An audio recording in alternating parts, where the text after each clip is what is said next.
La première des choses que j'aimerais te dire, c'est que lorsque l'onction vient sur un homme, elle ne vient pas pour faire de lui un homme capable de tout faire ou un homme fort dans tous les domaines, mais elle vient se focaliser sur un domaine précis. C'est ainsi que l'on peut voir David dire qu'en face de la maison de Saül, il devenait de plus en plus fort. C'est-à-dire, la deuxième des choses, c'est que l'onction peut te rendre fort dans un domaine, mais pourtant tu restes faible dans un autre. David qui était fort devant la maison de Saül, c'est le même David qui était faible devant les fils de Tséruja. Tu n'es devenu fort que dans un domaine précis. Tu ne dois pas croire que ton onction opérera dans tous les domaines. Elle n'opérera que dans un domaine précis. C'est à toi de reconnaître quel est le domaine de ton onction. Sinon, tu vas l'emmener dans un domaine où on va simplement constater ta faiblesse dans ce domaine. Reste dans le domaine de ton onction, car tant qu'elle est dans son domaine, elle fera de toi un homme fort. Il y a des gens, si tu l'emmènes dans la prédication, il n'est pas fort, mais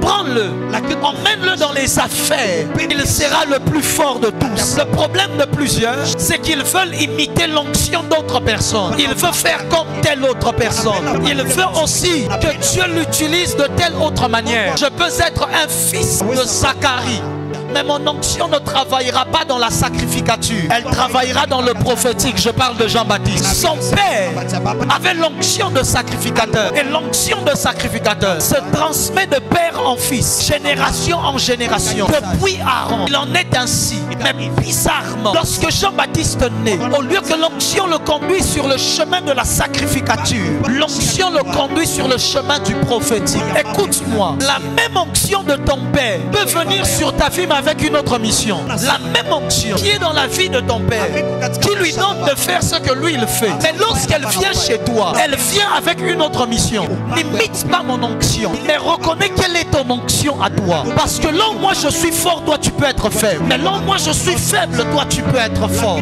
Moi je peux chanter par courage, mais toi tu chanteras par onction. Voilà pourquoi. Reconnais rapidement.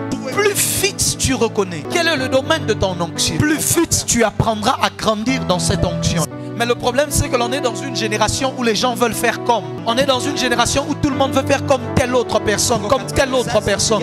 C'est ce qui te bloque et qui te limite. Voilà pourquoi tu ne seras jamais aussi bon que lui dans ce domaine-là. Parce que lui, il est dans le domaine de son onction. Mais toi, tu es sorti du domaine de ton onction. Il était fort dans le désert. Mais le jour où il a quitté le désert et qu'il est entré dans la ville, il est devenu faible et Hérode l'a fait couper la tête. Je parle toujours de Jean-Baptiste. La Bible déclare qu'il était la voix qui crie où? Dans le désert. Préparer le chemin du Seigneur. Qu'est-ce que tu fais dans la ville en train de parler à Hérode? Les gens le suivaient dans le désert. Des foules et des foules. Malgré le fait qu'il était dans le désert, foules et les foules venaient le suivre là dans le désert. C'est ton onction a la capacité d'attirer les gens vers toi-même dans le désert. Tu n'auras pas besoin d'être dans le cadre confortable pour que les gens viennent. Même dans le désert, l'onction emmènera les gens. Lorsque Christ reçoit l'huile, la Bible déclare qu'il descendit en Galilée. Il sait, le lieu de mon onction, c'est la Galilée. Si je vais à Jérusalem, on va me tuer. Le jour où il est allé à Jérusalem, il s'est fait tuer. Parce qu'il savait, j'irai en Jérusalem lorsque le temps de ma mort arrivera. Le problème de plusieurs rois, c'est qu'ils sont descendus à Jérusalem avant le temps.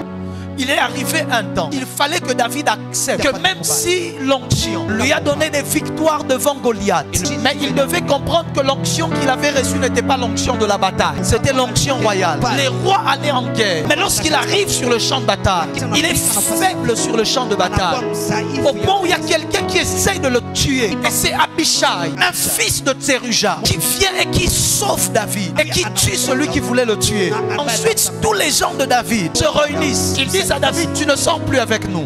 À partir d'aujourd'hui, toi tu règnes, nous on va combattre. Parce que l'onction que toi tu as, c'est pas l'onction de la guerre, c'est l'onction de la royauté. Si l'onction t'a donné de vaincre Goliath, tu dois savoir que l'onction que tu as reçue n'était pas l'onction de la bataille. Elle t'a donné de vaincre Goliath pour te conduire jusqu'au palais royal. L'objectif L'objectif, c'était de te conduire à la royauté. Mais une fois que tu es arrivé à la royauté, reste maintenant dans le couloir de ton onction. Il y a des choses que ton onction fera au début qu'elle ne fera pas après. Il y a des choses que ton onction fera au début, mais qu'elle ne fera plus après. Simplement parce qu'elle va rentrer dans le domaine de cette suite. Tous les jours, il guérissait les malades. Il libérait des paroles prophétiques. Il faisait toutes sortes de choses. Mais ce jour-là, il arrive à Jérusalem. Et on est en train de le frapper. On est en train de le bousculer.